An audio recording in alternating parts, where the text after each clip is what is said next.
வணக்கம், welcome to Chitra Murali's kitchen. இன்றைக்கி என்ன பார்க்க போகிறோம் அப்படின்னா, தினையும் பாசிப்பருப்பும் சேர்த்து ஒரு பாயசம், அதுக்கப்புறம் வந்து பைனாப்பிள் ரசம் ரெண்டும் எப்படி பண்ணுறதுன்னு பார்க்க போகிறோம். அதுக்கு என்ன வேணுங்கிறத சொல்கிறேன். 1 கப்பு தினை, 1 கப்பு பாசிப்பருப்பு ரெண்டும் ஒரே அளவு எடுத்துக்கோங்க. நல்லா வாஷ் பண்ணிவிட்டு ஒரு 20 நிமிஷம் ஊற வச்சுட்டு தண்ணி எல்லாம் வடிய விட்டுட்டு அதுக்கப்புறம் அதை வறுத்துட்டு நம்ம குக்கரில் வேக வைக்கணும். நான் எல்லாம் ஒரே அளவு எடுத்துருக்கேன். இங்கே பாருங்கள், இதுதான் வந்து தினை அரிசி, இதுக்கு பேர். இந்த மேலே இருக்கிற தோலெல்லாம் எடுத்துகிட்டு வச்சுருப்பாங்க. இது தினை அரிசி எல்லா சூப்பர் மார்க்கெட் எல்லா மளிகை சாமான் கடையிலையும் கிடைக்கிறது. 1 கப்பு தினை அரிசி, 1 கப்பு பாசிப்பருப்பு, இது ரெண்டுத்தையும் 20 நிமிஷம் ஊற வச்சு நல்லா வறுத்துட்டு இப்போ பார்த்துடலாம் நம்ம வறுக்கிறத.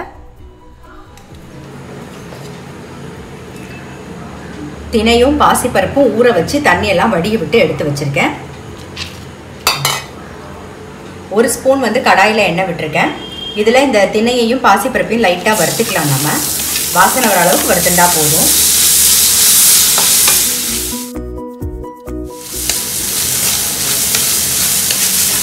பாருங்க, நல்லா வாசனை வர அளவுக்கு வறுப்பட்டா போதும். சும்மா அந்த தண்ணியெல்லாம் ட்ரை ஆகிட்டு வாசனை மட்டும் வந்தால் போதும்.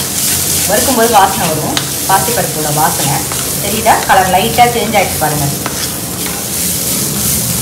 போதும், இந்த ஸ்டேஜ் போதும்.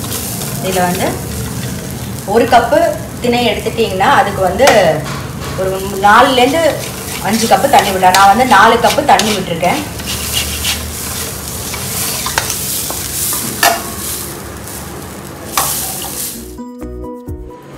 வறுத்த தினையும் பாசிப்பருப்பும் சேர்த்தாச்சு. இதில் வந்து ஒரு 5 கப்பு தண்ணி விட்டுருக்கேன். பாசிப்பருப்புக்கு 1 கப்பு, தினைக்கு ஒரு 4 கப்பு தண்ணி விட்டுருக்கேன். ஸோ இதை குக்கரில் வேக வச்சு எடுத்துடலாம். இப்போ குக்கரில் வெந்து ரெடியாக இருக்குது. 1 கப்பு அப்படிங்கிறது வந்து உங்களுடைய வீட்டுக்கு எந்த குவான்டிட்டி வேணுமோ அந்த அளவு. சின்ன கப்பாகவும் எடுத்துக்கலாம், பெரிய கப்பாகவும் எடுத்துக்கலாம். பட் பாயசம் அப்படிங்கிறனால சின்ன கப்பே வந்து கரெக்டாக இருக்கும். இங்கே பாருங்கள், நான் எடுத்துருக்கிற கப்பு பார்த்தீங்கன்னா தெரியும், ரொம்ப சின்ன கப்பு தான். பாருங்கள், வெந்து வரும்போது எவ்வளோ வந்திருக்கு பாருங்கள்.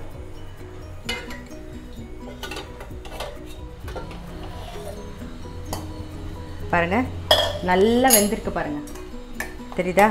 நம்ம சின்ன இந்த சைஸ் கப்பில் தான் போட்டுட்டோம் ரெண்டுமே. ஸோ வெந்து வரும்போது நல்லா வந்திருக்கு, நிறைய வந்திருக்கு. நல்லா ஒரு மாட்டி மசிச்சிக்கலாம். நாம்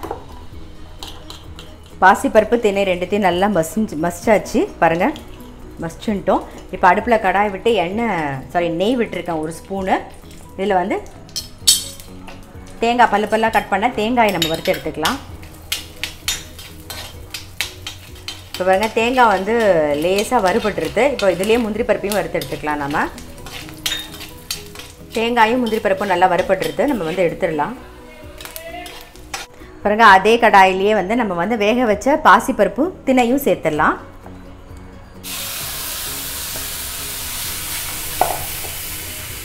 வேக வச்ச பாத்திரத்துலேயே கொஞ்சம் தண்ணி விட்டு அலம்பி விட்டுக்கலாம். இப்போ இதிலே வந்து 2 அச்சு வெல்லம் வந்து நான் சேர்க்க போகிறேன். உங்களுக்கு வந்து ஸ்வீட் வந்து உங்களுக்கு தகுந்த மாதிரி பார்த்து போட்டுக்கோங்க. நல்லா இடிச்சிட்டு போட்டிருக்கேன். இது கல் மண் ஏதாவது இருந்தது வெல்லத்தில் அப்படின்னா கொஞ்சம் கரைச்சிட்டு, எந்த அளவு எடுத்துக்கிறீங்களோ அதில் கொஞ்சமாக தண்ணி விட்டு கரைச்சிட்டு அதுக்கப்புறமா வந்து வெள்ளை தண்ணி விடுங்க. நிறைய பேர் கேட்டிருந்தீங்க இல்லையா, பால் விட்டால் வந்து திரிஞ்சு போடுது. இந்த மாதிரி வெல்லம் போட்டு கொதிச்சு எல்லாம் ஆனதுக்கப்புறம் ஆஃப் பண்ணிவிட்டு அதுக்கப்புறமா பால் விடுங்க. நீங்கள் பாலையும் அந்த கொதிக்கும் போதே சேர்த்து விடும்போது தான் சில சமயம் திரிஞ்சு போகும். சொன்ன மாதிரி ஆஃப் பண்ணிகிட்டே விடுங்க. வெல்லம் கரைஞ்சி நல்லா சேர்ந்து வந்துடுது. இப்போ வந்து ஏலக்காய் பொடி சேர்த்துடலாம். சேர்த்துட்டு நல்லா மிக்ஸ் பண்ணிவிட்டு ஆஃப் பண்ணிடலாம். ஆஃப் பண்ணிவிட்டு நம்ம வறுத்து வச்ச முந்திரி பருப்பு, தேங்காய் அதெல்லாமும் சேர்த்துடலாம். அதுக்கப்புறமா நான் தேன் எடுத்து வச்சுருக்கேன், அதை சேர்த்துக்கலாம். நாம் அடுப்பை ஆஃப் பண்ணிட்டு தான் எல்லாம் செய்யணும்.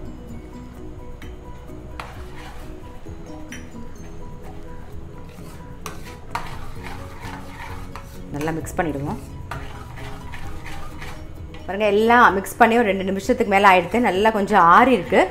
இப்போ வந்து 1 கப்பு பால் சேர்க்குறேன். நான் பாலை விட்டுட்டே அப்படியே மிக்ஸ் பண்ணி விட்டுருங்க, அவ்வளோதான். பால் சேர்த்துட்டு கொதிச்சாதான் திரிஞ்சு போகும் சில சமயம்.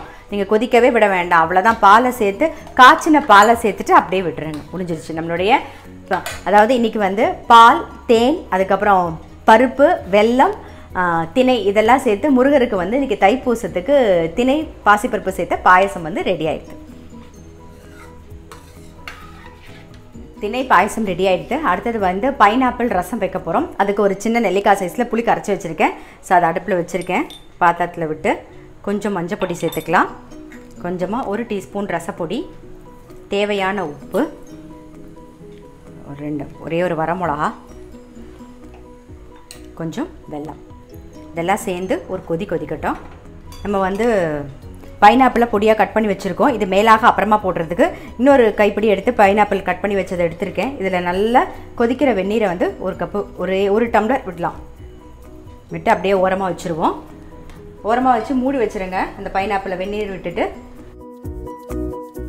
புளி தண்ணி நல்லா கொதிச்செடுத்து இப்போ வந்து கொஞ்சம் கருவேப்பிலை சேர்த்துக்கிறேன். இந்த கரண்டியில் ஒரு கரண்டி பருப்பு எடுத்து வேக வச்சுட்டு மசிச்சு வச்சுருக்கேன். ஸோ பருப்பு தண்ணியும் விட்டுடலாம். நாம் தோரம் பருப்பு இந்த கரண்டியில் ஒரு கரண்டி வேக வச்சு வச்சுருங்க. ஸோ அதையும் கரைச்சி விட்டாச்சு. இப்போ இதுக்கப்புறம் வந்து ரசம் வந்து கொதிக்கக்கூடாது.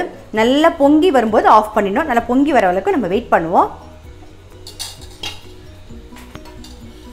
பாருங்க, ரசம் நுரைச்சி ஒரு பொங்கி வருதா? ஸோ இந்த சமயத்தில் வந்து நம்ம தாளிச்சிக்கலாம். இழுப்பக்கரண்டியில் வந்து நெய் விட்டுருக்கேன். கடுகு மட்டும் தாளித்தா போதும். கடுகு போட்டுக்கலாம். ரசம் ஆஃப் பண்ணியாச்சு.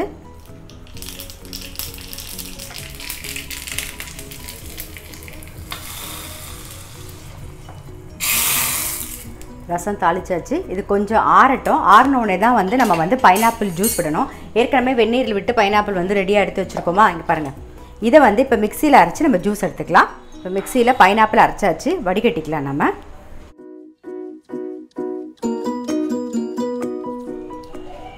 நல்லா புழிஞ்சு எடுத்துருங்க ஜூஸை. இந்த மாதிரி சக்கை மட்டும்தான் வரணும். பாருங்கள், இந்த மாதிரி புழிஞ்சு எடுத்துடணும். இப்போ பைனாப்பிள் ஜூஸ் ரெடி ஆகிடுது. நம்மளுடைய பருப்பு ரசமும் கொஞ்சம் ஆறி இருக்குது. இந்த சமயத்தில் பைனாப்பிள் ஜூஸை விட்டுடலாம். ஜூஸை விட்டுட்டு நம்ம வந்து கட் பண்ணி வச்சுருக்கோம் இல்லையா பைனாப்பிள், அதுவும் சேர்த்துக்கலாம். மேலாக கொத்தமல்லி. அவ்வளோதான், நம்மளுடைய பைனாப்பிள் ரசம் வந்து ரெடி ஆகிடுது. பைனாப்பிள் ரசம் வந்து 2-3 விதமாக பண்ணலாம். இப்போ ஒரு மெத்தட் உங்களுக்கு பண்ணி காமிச்சிருக்கேன். நான் அப்புறம் வர வீடியோஸில் வந்து உங்களுக்கு அடுத்தடுத்து வேறு மாதிரி எப்படி பண்ணுறதுங்கிறத உங்களுக்கு பண்ணி காமிக்கிறேன். இந்த பைனாப்பிள் வந்து அந்த சூட்லேயே வந்து நல்லா வெந்துடும். ஸோ நீங்கள் அப்படியே மூடி வச்சுருங்க. ஏன்னா கொஞ்சம் தான் ஆறி இருக்குது. அப்படியே வெந்துடும். மூடி வச்சுருங்க. வாசனை போகாமல் இருக்கணும். டக்குன்னு மூடி வச்சுருங்க.